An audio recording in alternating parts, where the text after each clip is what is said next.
Bế phái phái thuần thái diêm thái dạng phiêu phái thuần giang hồ tình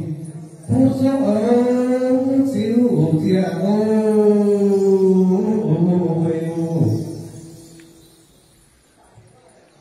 chúa phái phái thuần kiêm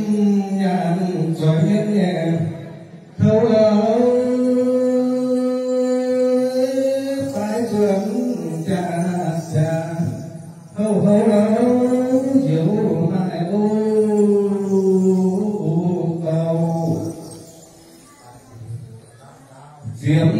phái phái thuần giỏi cha tên phủ nhẹ cuối lâu giỏi cha phú quế lâu xuân ngày ô xin diệm nhã phái phái thuần kèm tình yếu em tẩy lao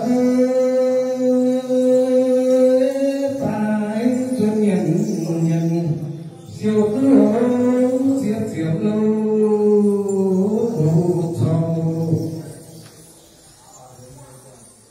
diệm nhĩ phái phái thuần lô số nhân làng lô đâu cõi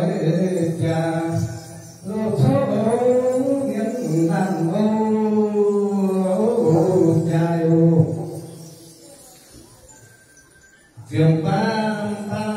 phái thuần điều tòng xin phú nhẹ yếu lâu nhân tình rồi